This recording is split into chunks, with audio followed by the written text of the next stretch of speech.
Assalamualaikum warahmatullahi wabarakatuh. Kami dari kelompok 11 akan mempresentasikan mengenai hadis dan sains. Sebelumnya, perkenalkan dulu anggota kelompok saya, yaitu yang pertama ada Sabila Romadhana Wahyudi, saya sendiri, NIM 35. Yang kedua ada Eva Ismawati, NIM 39. Yang ketiga ada Karisma Deniwati, NIM 51.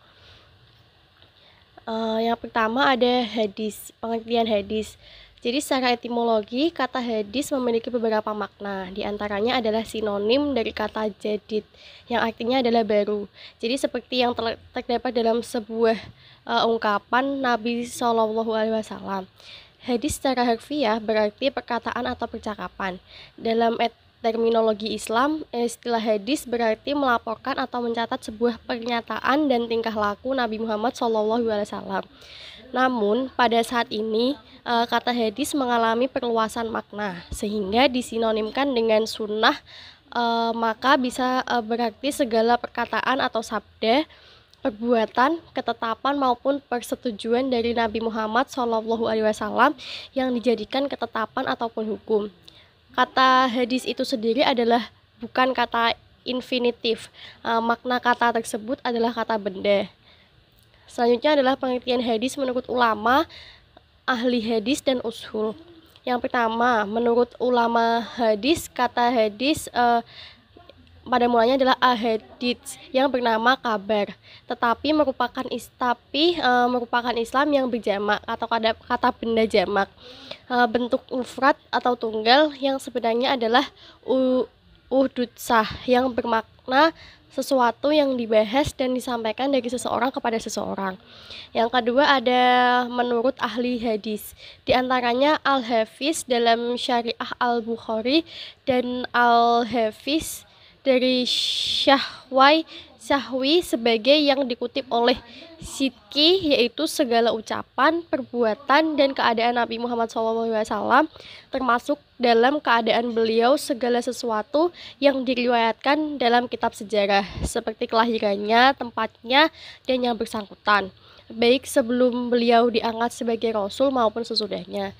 Yang terakhir ada menurut ahli ushul, hadis ialah segala perkataan, perbuatan, dan takrir Nabi yang bersangkutan dengan hukum. Jadi tidak termasuk hadis, sesuatu yang tidak bersangkutan pada hukum. Yang selanjutnya adalah struktur hadis. Struktur hadis terdiri dari dua kelompok komponen, yaitu ada sanad dan matan.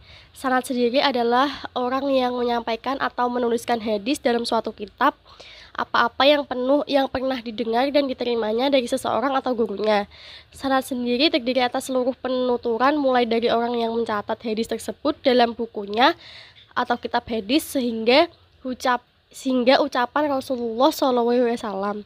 Sanad memberikan gambaran keaslian suatu riwayat.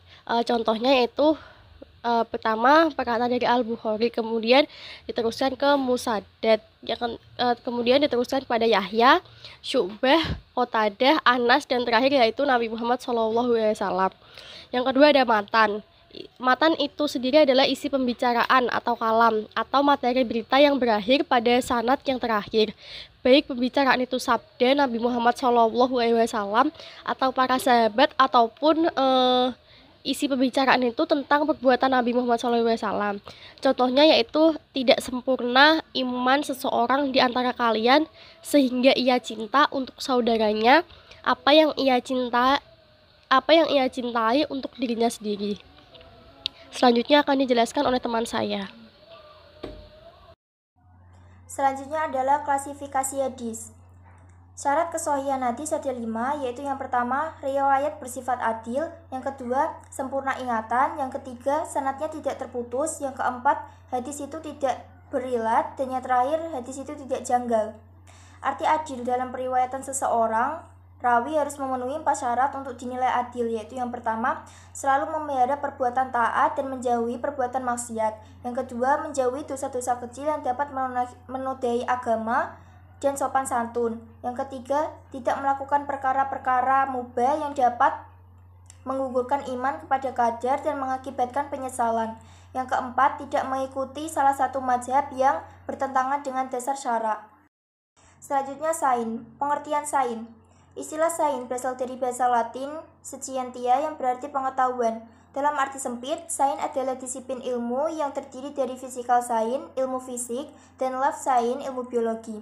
Yang termasuk dari physical science adalah ilmu-ilmu astronomi, kimia, geologi, mineralogi, meteorologi, dan fisika. Sedangkan life science meliputi biologi, anatomi, fisiologi, zoologi, sitologi, embriologi, dan mikrobiologi.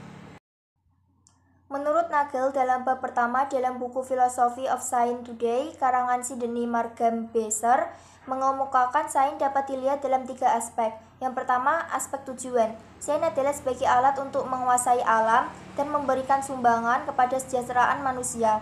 Yang kedua, aspek pengetahuan, yaitu sistematik dan tangguh dalam arti merupakan suatu hasil atau kesimpulan yang didapat dari berbagai peristiwa. Yang ketiga, aspek metode. Metode sains merupakan suatu perangkat aturan-aturan untuk memecahkan masalah, untuk mendapatkan hukum-hukum ataupun teori dari objek yang diamati. Tujuan dari sains itu ada 4. Yang pertama sebagai sarana untuk mengungkapkan fakta yang belum diketahui. Yang kedua sebagai alat bagi manusia bisa bertahan hidup. Yang ketiga untuk mengembangkan teknologi dan informasi. Dan yang keempat untuk memudahkan kebutuhan hidup manusia sehari-hari. Selanjutnya yaitu hadis dan sains. Jika kita mencoba menganalisa hadis Nabi Muhammad SAW, maka kita akan temukan banyak dari hadis-hadis tersebut yang memiliki kaitan secara langsung dengan ilmu pengetahuan, baik yang berkaitan dengan ilmu kesehatan dan kedokteran atau hasil riset-riset ilmiah yang sangat berkembang pada teknologi, ataupun juga pada prediksi di masa depan yang sudah terbukti secara ilmiah oleh para ilmuwan hari ini.